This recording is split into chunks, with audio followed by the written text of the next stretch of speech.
To eliminate the drug menace plaguing the country, to weed out the agents of corruption in the bureaucracy, to build more ports, bridges, railways, roads and freeways, open the nation to more business and investments from outside, jobs, jobs, jobs and more jobs, and bring the government closer than ever to the grassroots. Some of the more prominent on-the-stump promises then candidate President Duterte pledged to do.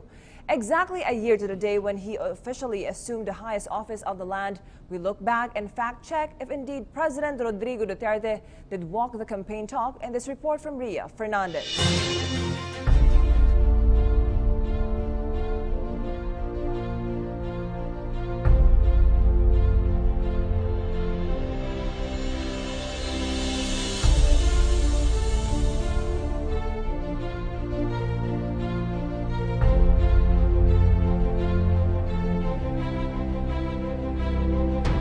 Rodrigo Duterte has been known about his tough stance against illegal drugs. That's why when he sworn into office after winning in the presidential elections with a landslide vote of over 16 million, the Oplan Tokhang that operated in Davao City, where he served as a mayor for a long time, was immediately launched nationwide. Since the war on drugs has begun, the police was able to arrest more than 20,000 drug users and pushers, while more than 200,000 surrendered in Metro Manila. Anti-drug operations resulted to the seizure of almost 3 billion pesos worth of shabu. Drug-related cases also went down, specifically rape, robbery, and theft. I think kasi noon hindi masyadong nabigyan ng focus yung problema natin sa illegal drugs, no. Nung una 6 months sabi niya akala niya kayang-kaya niya yung tapusin yung war on drugs or yung illegal na drugs or yung drug menace dito sa buong Pilipinas.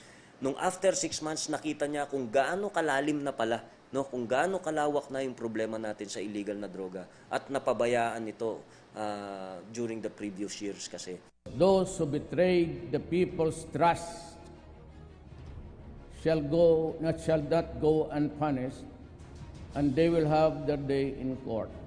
It's also no holds barred for President Duterte when it comes to fighting corruption.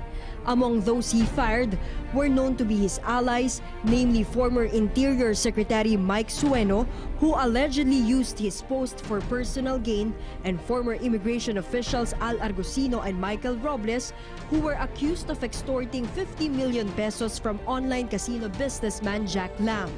While in March, his campaign spokesperson Peter Lavinia resigned as head of the National Irrigation Administration or NIA. Still, corruption is said to be the reason why he left. To easily accommodate requests and complaints, the president came up with 8888 hotline. Over 147,000 calls were received with 94.7% resolution rate according to the Civil Service Commission. The president also opened the Presidential Complaint Center or PCC. Being the first president from Mindanao, Duterte vowed to bring peace and development in the region. In this quest, he repeatedly warned the public to prepare from the threats of terrorism. Several counter-terrorism cooperation agreements were signed from his visit to 18 countries in his 1 year as president.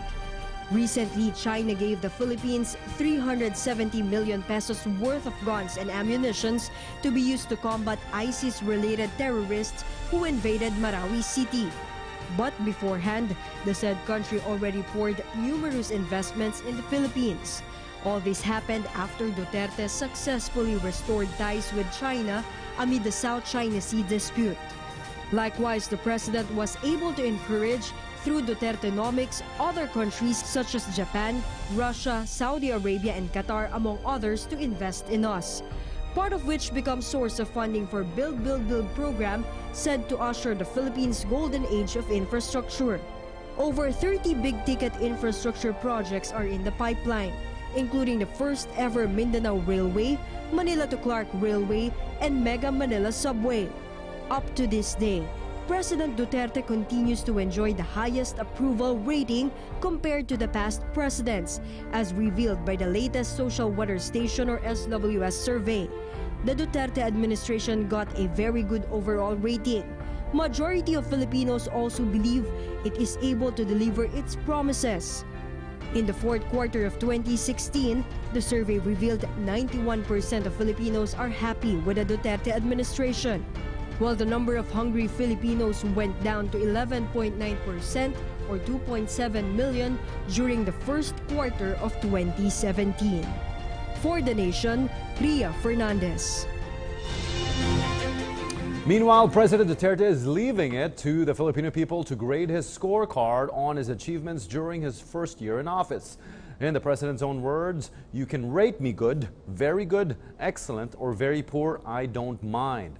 He said he is not a guy who would want to rate himself, adding that it's up to the people to do that. Even when he was mayor of Davao, Duterte was not keen on self-rating.